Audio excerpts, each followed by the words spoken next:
Some Harry Potter chapters are action-packed.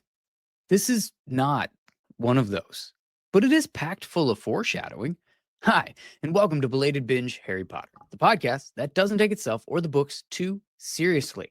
I'm Zach, your host, and I didn't read this series till my mid-20s, and now I'm here so that you can relive your favorite books as an adult with an affinity for sarcasm. Today, we pick back up with Prisoner of Azkaban, Chapter 11, The Firebolt. The Belated Binge Podcast. Before we start, spoilers, obviously. Language, definitely. Oh, definitely. Shout out to the bonus binge squad on Patreon, patreon.com/belatedbinge if you want to get in on that fun. Shout outs in the episodes, access to bonus episodes, other cool benefits that are there, early access to the episodes. Basically, I record them and I put them onto Patreon. And then that's when patrons get them. So yeah, check it out. Before we get into this particular chapter, though, it has been a while since we've done a Harry Potter chapter on this podcast. So I thought it might be a pretty good idea to reset where we left off in the story. So, in case you were obliviated or you got your Hogwarts letter late, let us shove our faces into that white liquidy substance of our pensive. To this point in the book, we have learned that Harry Potter is a special wizard boy. He lives with his abusive aunt and uncle who hate him, but somehow not as much as his uncle's sister Marge, who is a gigantic piece of shit. At the end of her visit, she pushed Harry a little bit too far, talking shit about his parents, and he accidentally turned her into a human hot air balloon. And then he ran away. Luckily, the purple bus of plot convenience picked him up and brought him to the Leaky Cauldron, where the magical minister of plot convenience happened to be looking for him in that exact moment in time.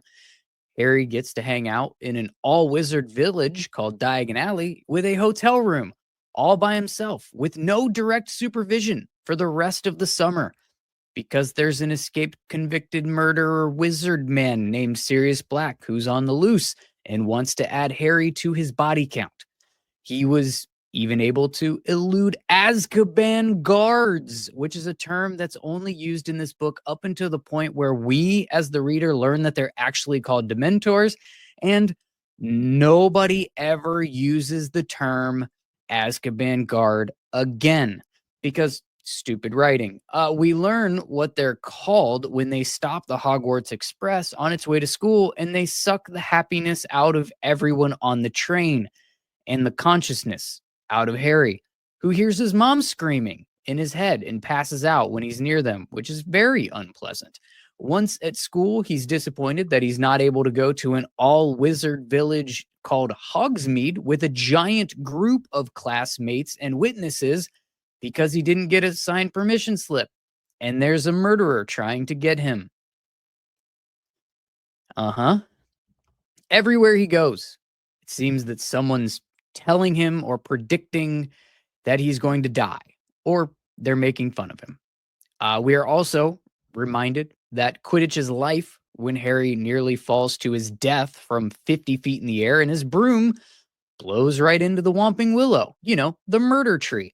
And luckily, Fred and George come through in the clutch to hook him up with a way to sneak into Hogsmeade anyways, all by himself, when they give him the Marauder's map, which helped him to be present for one of the biggest plot conveniences in the history of literature, when he hid under a table and listened to the Minister of Magic telling a bartender all about the Sirius Black murder case, how he betrayed the Potters in extreme detail, and all about how he was the best friend of James, and what else did he say? The details about the case and what they found with Peter Pettigrew, only one finger, that's it. He was there, and all of this stuff while he's drinking at the bar with Professor McGonagall, Professor Flitwick, and Hagrid, of all people, because that group obviously hangs out on the weekends. And oh, by the way, Sirius Black is Harry's godfather. And now you are sufficiently up to speed with at least how up to speed Harry is in this particular story so that we can jump into Priori Incan chapter, where our wands connect, not the tips, just the streams, so that we can recap what went down in the chapter that we just read this week, chapter 11, the Firebolt. In this chapter, Harry gets back to school in a daze. Kind of like when you get up at 3:30 in the morning to go to work and you're pretty sure that you fell asleep at some point along the drive because you've been driving for like an hour and suddenly become aware that you're almost there, but you can't remember how you got there. Maybe I'm speaking from a little bit of experience, but I imagine that that's what he's feeling like because he's spiraling mentally because of the whole Sirius Black was his dad's best friend and his own godfather thing. He was the best man at Lily and James's wedding. And now, knowing a little bit more about them and him, Harry was able to open his little photo album book that Hagrid gave him at the end of his first year and found pictures of his parents and Sirius at their wedding. And he's doing the thing where he starts to wonder if Sirius Black was already planning or had already been betraying them at that point. Like he's doing that that thing where you see a moment in time in knowing the later outcome and you kind of wonder, was it already unfolding or was he still their friend? Was he still loyal? Was he still a loved member of the group at that point in time? Or had he already started to go the other way and was he a mole? You know, was he a spy? Wild. And he's 13, by the way.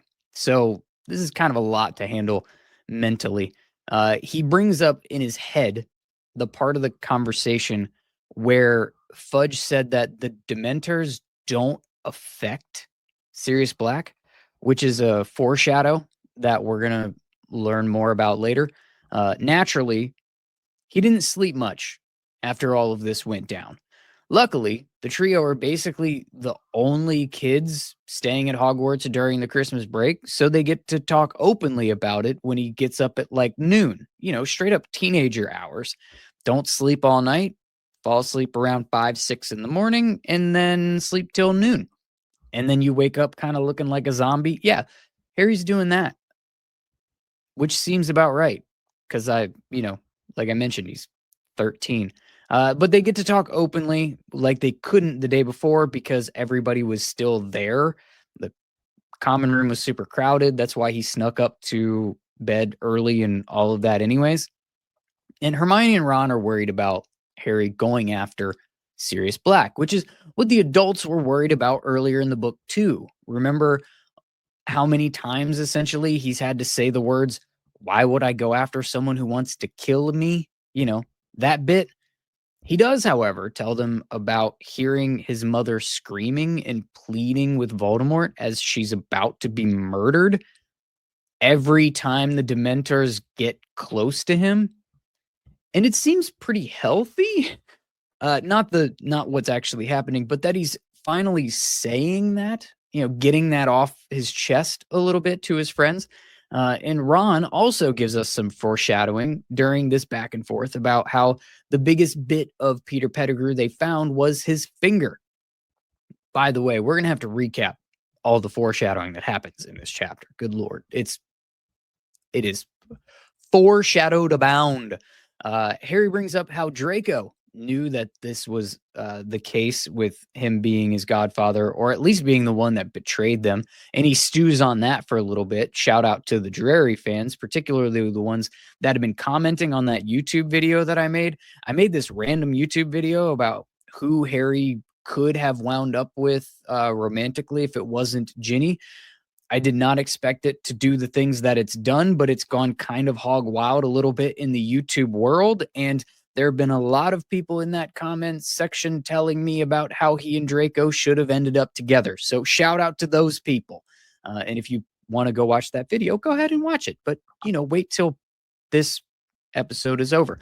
They break up the fun discussion that they're having to go visit Hagrid, where Harry intends to interrogate him about never telling him this detail about Sirius Black and his father and all of that. But when they get down there, they find him crying his eyes out.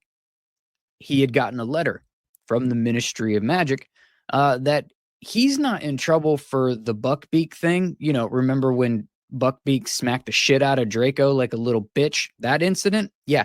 But there is going to be a hearing with the Disposal of Dangerous Creatures Committee, I believe is what they were called, about whether Buckbeak should get, murdered or not. And there's two things about this that I want to say before we move past it, because I just find it a bit odd. First is Hagrid, was literally just with the Minister for Magic yesterday, the prior day. Uno day, just a handful of hours, one sleep before this moment. Chumming it up, drinking away in Hogsmeade like a couple of good old pals. Just ignoring the fact that last time we saw these two together, just 1 year before this, Fudge was showing up to put Hagrid in Azkaban. To look like he was doing something about the Chamber of Secrets. That whole mess. But Fudge had no idea that this letter was coming to Hagrid the very next morning to the place where he was going to be hanging out that day. Now, you can tell me, and I would believe you, that the Minister for Magic is too important for something like this and doesn't know every single hearing or, case that is being, deliberated or whatever within the ministry. The head of whatever government branch doesn't know everything that's happening in that government. Clearly. Why would they? But in this particular case, Fudge ends up being the witness to the execution later. So he, at least by that point, ends up being aware. And I don't think it's a stretch to think that he's at least seen this. And particularly, I think it's reasonable to think that if there's an open case of any kind against a teacher at Hogwarts, he's going to be aware of that case before he goes to Hogwarts. And certainly before he goes out drinking at the bar with the teacher whose case is pending. Am I crazy? I'm just saying he could have given him a little heads up. That's all. He had no problem giving the bartender all of the juicy details of a murder conviction about Sirius Black. Maybe could have let Hagrid know that there was some stuff going on with the Buckbeak thing. The other thing is that Hagrid says in this exchange that the whole disposal department of magical creatures, or whatever it's called again, is in Malfoy's pocket, and that they're afraid of him. Leading me to ask the question, is this just a thing that the Malfoys enjoy doing? Having magical creatures killed? Draco just absolutely gets off on this for like the entire book. He pretends his arm is hurt when it isn't. He talks shit about how he and his dad are going to make sure that Buckbeak gets killed, like constantly. And unfortunately, in this very moment, I can't remember if it's a movieism or if it's also exactly like this in the book, but he wants to watch the execution happen. And if Hagrid is so familiar with this group that they're in with Lucius Malfoy, how often is this happening? And how often is it a creature that Hagrid cares for? Otherwise, how does he know this information? And why does he know this information? And why would this be a thing at all? I get that the Malfoys are power trip people, so it could just be that. But it seems very odd that they both seem to have this weird fetish about influencing the bureaucracy that oversees the lives and death of animals. It's a fucking weird detail. At least Harry wasn't enough of a dickhead to use this time to dig into Hagrid about Sirius Black. Instead, we've got the trio on the case. We're going to get a hippogriff off. Ew. Hagrid tells them about what it's like being locked up in Azkaban. And that, I think, is worth digging into a little bit deeper. So we're going to do that in the Lumos segment of this episode here in just a little bit, because it's pretty dark, and I think it serves a purpose, not just in the moment, but also narratively. After their visit, the trio does some library research to try to help Hagrid with said case because Google doesn't exist. They have to go to the library and read books. Books, like real books. And then Christmas, because remember, it's the holiday break. That's why they're all the only ones that are at the castle, because it's Christmas and most kids go home at Christmas because they actually like their families. But Harry doesn't, and Ron and Hermione are there for Harry.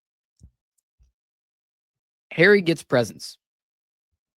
Sometimes I'm still shocked that that's a thing that happens. But Ron's mom is awesome and makes sure that Harry gets presents, and they're thoughtful presents. You know, he gets like a sweater with a lion on it because Gryffindor, and some other stuff they said, I think pie, treats, I don't know. I didn't write all of that down because the other thing that he got was a brand new broom. It's a Firebolt, the title of our chapter.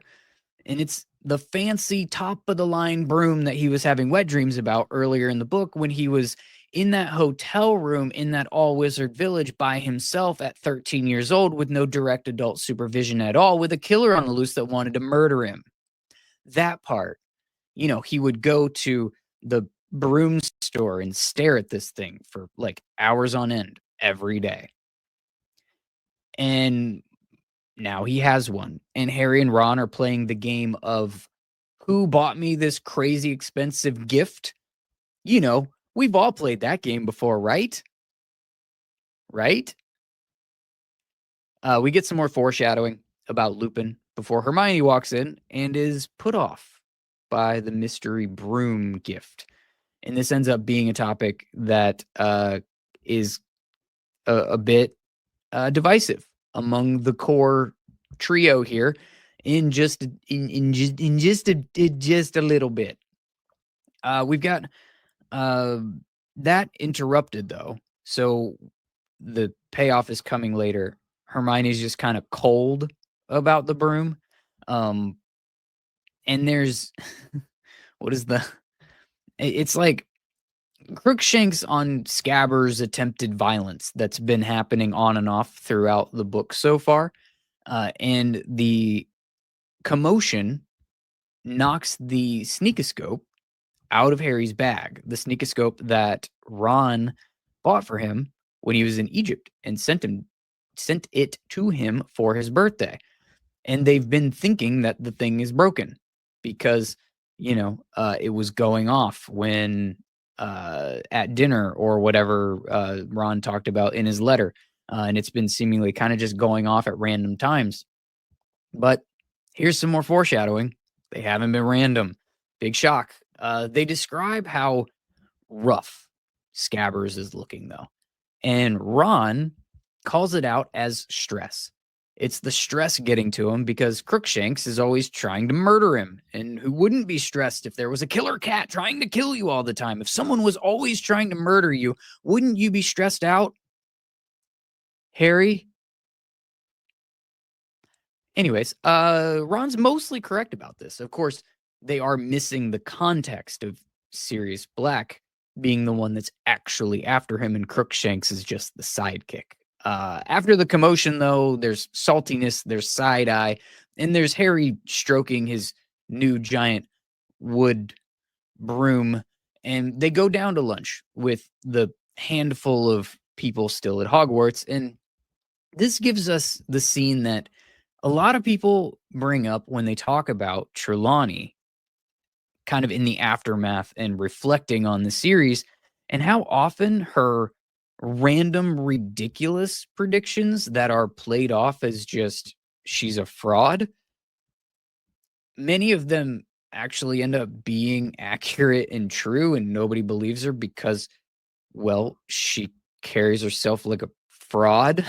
Um, but in this case, this is the one where she makes a big deal about not wanting to sit at the same table as them at lunchtime, because she says if she sits down, there will be 13 people at that table, and whoever stands up first will be first to die. Because she's always about predicting people's deaths, and that's why people think she's a fraud. She's always doing this nonsense. I think I just smacked the microphone. That was probably good for the audio listeners, or maybe you didn't notice at all, and now I've called it out for no good reason. This is a thing that producers get mad at for show hosts doing all the time. But since I'm both, I just do what I want. So the reason that people have gotten into this moment and into this scene is because they have cited, technically correctly, that Scabbers is currently in Ron's pocket, aka Peter Pettigrew. And so there were actually already 13 people sitting at that table. So when Dumbledore stands up in this exchange, he actually ends up being the first person to die. So while she doesn't know it, because she thinks she's number 13, and she freaks out when Harry and Ron stand up at the same time, and she's like, oh my gosh, which one of you died first or is gonna die first? And it's like, ha ha ha, fraud. There was already a 13th wizard at the table in Ron's pocket, because again, grown man, young boy's pocket. This is the kind of nerd shit that makes the nerds in this fandom such great nerds. Just saying. Throughout all of this, Professor McGonagall is not a fan of Trelawney, and she makes a couple of snarky comments, more foreshadowing that happens during all of this, but it is really funny to listen to her basically call Trelawney out for being a fraud. And there's more foreshadowing during lunch about Lupin's potion, and there's more foreshadowing about how Hermione's taking all these classes after she stays behind to talk to Professor McGonagall, and Ron and Harry are talking about it. And just when they get back to the common room, and all Harry wants to do is polish his big old giant broomstick, and Ron wants to help, the thing happens. Hermione and Professor McGonagall walk in on them touching the wood. I have to stop this. I have to stop with this. They're both caressing the firebolt together. I'm sorry. I'm sorry. It's just, that's what was written in the text. Professor McGonagall takes away the broom and wants to examine it for jinxes. And Harry gets all sputtery like a kid whose favorite toy's being taken away from him. And of course, they're super pissed at Hermione, who's red in the face about it and hiding behind a book. And that is the chapter. Like I said, all in all, there's not a lot going on here, but there is a shit ton of foreshadowing. So we're going to go through those. And this is just by my count. If you counted more things than this in your read, then kudos to you. Let me know what I missed. Join the Facebook group for listeners of the podcast, and you can sound off in there about how dumb I was because I didn't catch every single one that you caught. These are the ones that I caught. 1, the Dementors don't affect Sirius, which is how he kept his mind while he was there and didn't go crazy like the rest of the prisoners do, and hence, was cognizant enough and aware of his self, his inner self enough to actually be able to escape. 2, the only thing that they found of Peter Pettigrew, or the biggest thing that they found, was a finger which is how he convinced everyone that he was dead and why Scabbers is missing a toe. It's also the big reason that Sirius was able to recognize him in the Daily Prophet that convinced him to escape and get to Hogwarts and save Harry from him in the first place. Now, it was, I say, the biggest reason. He also is very aware of what Peter Pettigrew looks like as a rat, but it's kind of like the confirmation of, having a missing toe. 3, Lupin was sick during Harry's last Quidditch match, but Ron was in the hospital wing and Lupin wasn't there. Obviously, suggesting that there's something strange about whatever Lupin's illness is, kind of like as if there's no illness that exists in which someone would want to avoid a large crowd of people outside in a storm if they're not hospitalized. But nonetheless, still foreshadowing. The next one is the pocket sneakoscope that Ron got Harry for his birthday. When it starts going off when Crookshanks goes after Scabbers. A hint that there are shenanigans afoot.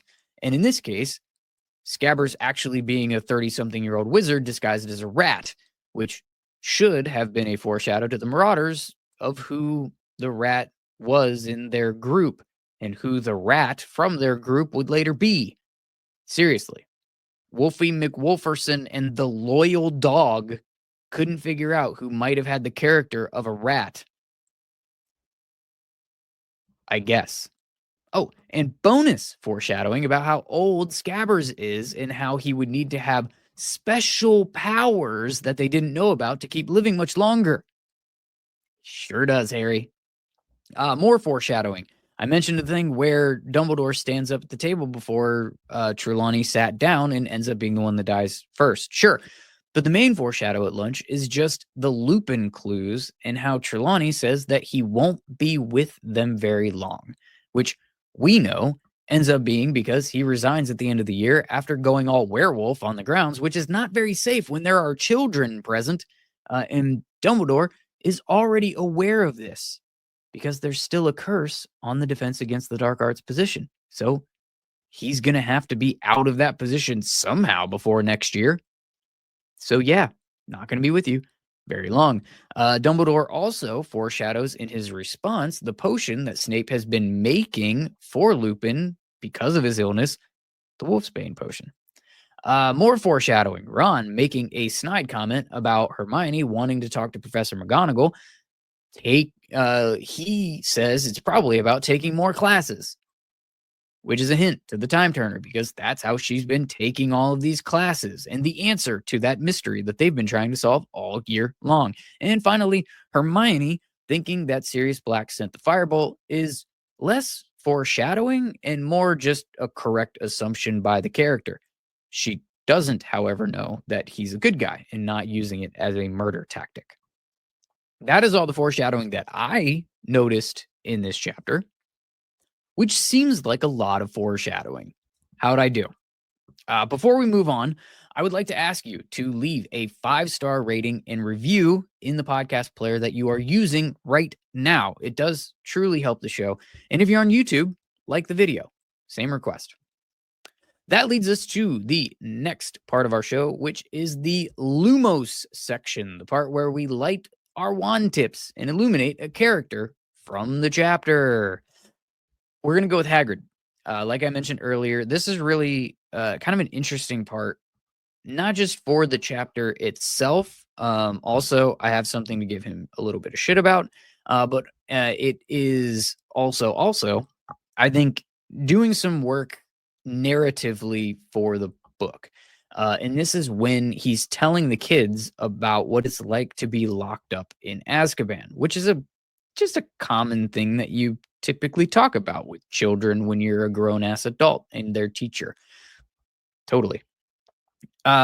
He talks about how being surrounded by Dementors all the time makes you replay all of the worst memories in your head. And he even goes as far as to say that he would go to sleep at night hoping that he would just die instead of waking up. Again, something you often tell children. But here are the memories that he brings up, and this is the thing that I want to give him a little bit of shit for. The first memory, being expelled from Hogwarts. That makes sense. He was framed for murder, after all. And in this world, getting expelled from school also comes with a lifetime sentence of no magic because they break your wand in half. Well, for Hagrid, they do that. It doesn't seem to have been the case for Newt Scamander or Gellert Grindelwald. Fred and George Weasley just quit school in their final year, and they certainly get to keep theirs. That must be something completely different. But for Hagrid, no school meant no wand, and it being illegal for him to do magic for the rest of his life. We can set aside the logic to that, but that does seem like it would be worthy of one of your worst memories to relive. Makes sense to me. The next one that he brings up is the day that his dad died. I don't have to describe why that makes sense in the category of worst memories of your life. Moving on. The third one. The third worst memory of his life that he said. The day he had to let Norbert go. The baby fucking dragon that he wasn't supposed to have in the first place. The baby fucking dragon that bit and poisoned Ron. The baby fucking dragon that Harry and Hermione got caught smuggling out of the castle for him and led to the detention that Harry was nearly murdered by Voldemort in the Forbidden Forest because of. If the centaur plot armor had not shown up and saved his ass, he'd probably be dead because of this baby fucking dragon. And Hagrid puts losing that baby fucking dragon on the same list as being exiled from magic and the death of the only parent in his life. Fucking Hagrid. Okay, he also uses this time to explain that that's why he doesn't want to let Buckbeak go. Because not only can you not tell a wild animal that he needs to go into hiding, which, by the way, do you think that the Ministry of Magic, like, tagged Buckbeak or somehow, like, checked his markings of some sort? Like, if Hagrid just took Buckbeak out to the other wild hippogriffs that live in the forest, because there were more in that class, could a single person, Draco included, even pick out the right one aside from him and maybe Harry because he wrote it? Anyone? Maybe, but alas, we'll put aside that part of it. He is correct that you can't really explain to a wild animal that it needs to go into hiding and not get caught. But he talks about them knowing that it would be him, and he's afraid to break the law because he's scared to go back to Azkaban. And that's the part that carries some weight here, because Hagrid doesn't have a problem breaking rules. At least not to that point, he didn't. But after his Azkaban experience, he's afraid to even just let a hippogriff go in case they think that that is a bad enough offense to put him back in prison. The like drive you mental kind of prison. Ultimately, it's really a pathway for us as a reader to get more explanation of why Azkaban is so bad, so that it stays in our brain and can stay relevant throughout the book.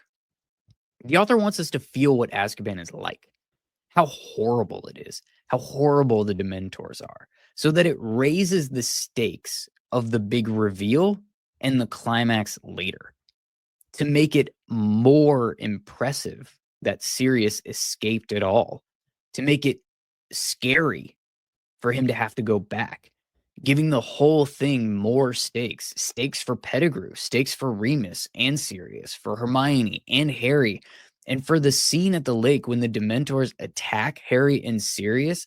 It this is part of what makes that weight felt. This book is called The Prisoner of Azkaban. And for that to truly matter, we have to actually give a shit and be afraid of Azkaban. And what better way to do that than by showing us how one of the biggest strongest physically characters in this entire book series crumbles to pieces at the thought of going back. Now, let's give out some house points from this chapter. In true Hogwarts fashion, these points are completely subjective, with no oversight, and fully at my discretion. This week, I'm going to give some house points to Sirius Black. We don't know it yet, but he just gave Harry the dopest present ever. And it's also not meant to kill him, which is a good bonus. He is going to get 50 points for that. I'm also giving points to Hermione for being someone who is more concerned with her friend's safety than if that same friend is mad at her.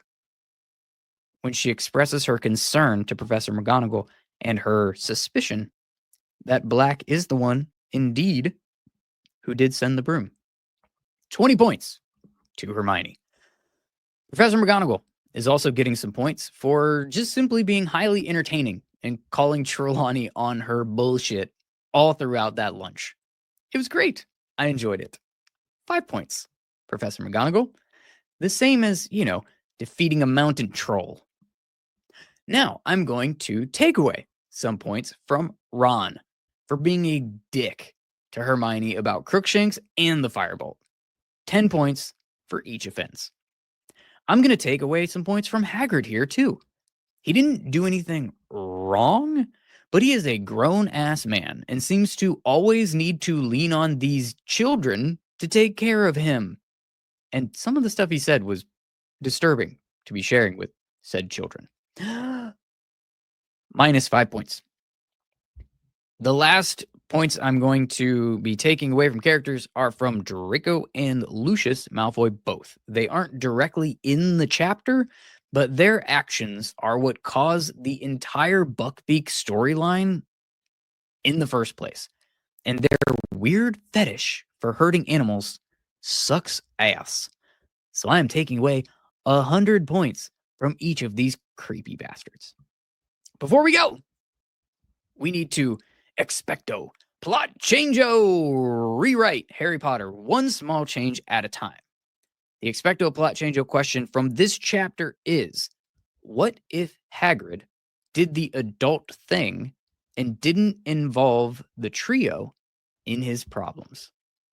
How could that have changed the events in the chapter or the book or the series? I'll give you my initial thoughts on this one here. Would Harry and Hermione even be aware of the appeal and execution at all? So if they weren't, how would the end of this book play out? You can share your thoughts on any social media platform. I think I've got them all. At Belated Binge. You can use the comment section if you are on YouTube, and you can join the free Facebook group for listeners of the podcast that there is a link in the show notes for, and let me know what you think on any of those things. With that, we have reached the end of this episode of Belated Binge. If you enjoyed it, please follow, subscribe, whatever podcast player that you're using right now. And if it does support a rating and review option, once again, please leave one. If you're so inclined, check out the additional benefits available on patreon.com/belatedbinge. Thanks for listening, and tell all your Potterhead friends their new favorite podcast should be Belated Binge Harry Potter.